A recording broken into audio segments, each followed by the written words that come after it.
مسلمانوں پہ ظلم ہوا، فلسطین میں آگ لگی اور پورے فلسطین کی گلیاں خون سے بھر گئیں، ایک دن کے اندر 70,000 مسلمان قتل ہوا۔ گھوڑوں سے سڑکوں پہ چلا نہیں جاتا تھا، گھوڑے پھسلتے تھے، اتنا خون تھا، اور کچی سڑکیں تھی، اتنا خون تھا، پہلے کچی زمین نے خون پیا، پھر خون اس سے باہر آیا، پھر بھی اتنا سخت 70,000 آدمی قتل ہوا۔ صلاح الدین ایوبی کون تھے؟ میرے غوث اعظم جیلانی کے مدرسے کے طالب علم تھے۔ جامعہ نظامیہ مدرسہ، یہ مدرسے ہیں جنہوں نے دین کے مجاہد پیدا کیے، مدارس ہیں جنہوں نے دین کے مجاہد پیدا کر کے پوری دنیا کے اندر پھیلائے ہیں۔ مدارس کے اندر دہشت گردی آئی، میں اختلاف نہیں کرتا، لیکن ابھی بھی مدرسے ہیں جن مدرسوں سے رسول اللہ کے دین کا سچا درس دیا جاتا ہے، امن، پیار اور محبت کی فضا کو عام کیا جاتا ہے وہ مدارس، اور انشاءاللہ قیامت کی صبح تک وہ مدرسے قائم رہیں گے۔ صلاح الدین ایوبی مدرسے کے طالب علم ہے، مدرسے کا، لیکن مدرسہ اس کا تھا جو ساتھ درویش بھی تھا، جو ساتھ اللہ رسول کے احکامات محبت کے ساتھ پھیلانے والے غوث اعظم جیلانی کا مدرسہ تھا، اس مدرسے کا پڑھنے والا طالب علم۔ دیکھیں نا، علم دین شہید کون تھا؟ نعتیں پڑھنے والا تھا نا، ختم دلانے والا تھا۔ عامر چیمہ شہید کون تھا؟ نعتیں پڑھنے والا تھا نا۔ یہ نعتیں وہ چیز ہوتی ہے جو دلوں کے اندر اثر پیدا کر دیتی ہے، جو نبی پاک کی محبت کو پروان چڑھاتی ہے، اور یہی چراغ جلے گا تو روشنی ہوگی۔ صلاح الدین ایوبی اکیلا اپنے دوستوں سے کہنے لگا مسلمانوں کی مدد چند سالوں میں نکلو مدد کریں۔ انہوں نے کہا تیرے نکلنے سے کیا ہوگا؟ کہنے لگا میں نے نہیں نکلنا، میرے اللہ نے میری مدد کرنی ہے، میرے اللہ نے میری اٹھ باندھ کمر، کیا ڈرتا ہے پھر دیکھ خدا کیا کرتا ہے، اور میں مجھے نکلنے دے، اللہ میری مدد کرے گا۔ تھوڑا تھوڑا کر کے فوج جمع کی، کوشش کی۔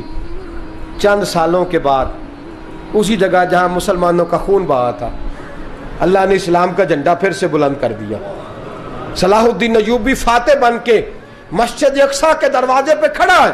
چند سال گزرے، عیسائیوں کا اپنا وہ ظلم ابھی یاد ہے، اور عیسائی سارے لیڈر کہتے ہیں تیاری کر لو، اب ہمارے بچے کاٹے جائیں گے، عورتیں بیوہ ہوں گی، گردنیں کٹیں گی، اب دیکھنا جتنا خون ہم نے بہایا تھا مسلمان اس سے دگنا بہائیں گے۔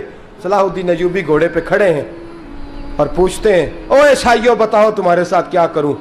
گردنیں جھک گئیں، جواب کوئی بھی نہیں۔ کہا تم نے 70,000 مسلمان ایک دن میں مارا تھا، بولو تمہارے ساتھ کیا کروں؟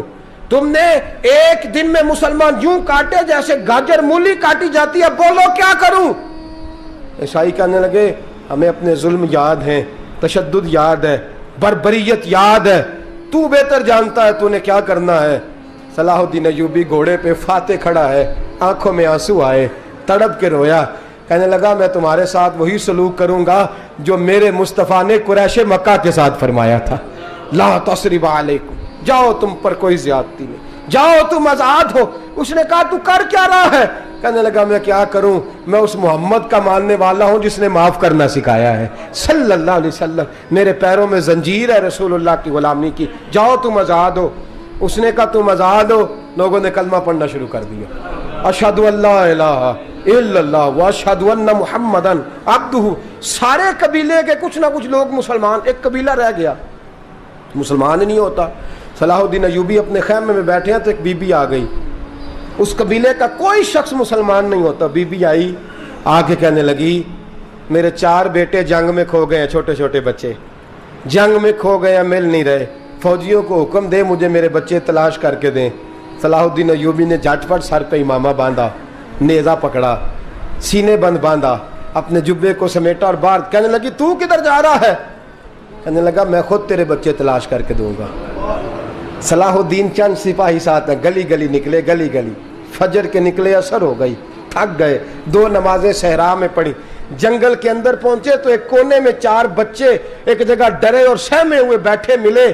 صلاح الدین ایوبی اٹھا کے لائے، ماں کو کہنے لگے تیرے بچے ہیں، نکلا اس لیے تھا کہ میرے نبی نے فرمایا بچے جدا ہوں تو ماں کو درد بڑا ہوتا ہے، اور میرے رسول نے فرمایا تھا جب جنگ کرنے جاؤ تو کھیت برباد نہ کرنا، فصلیں تباہ نہ کرنا، بچوں کو ماں سے جدا نہ کرنا۔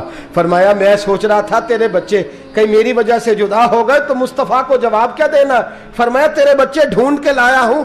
بچے ماں کے پاس آنے لگے تو ماں نے بڑے بیٹے کے منہ پہ تھپڑ مارا، کہتا ہے اماں کیا ہوا؟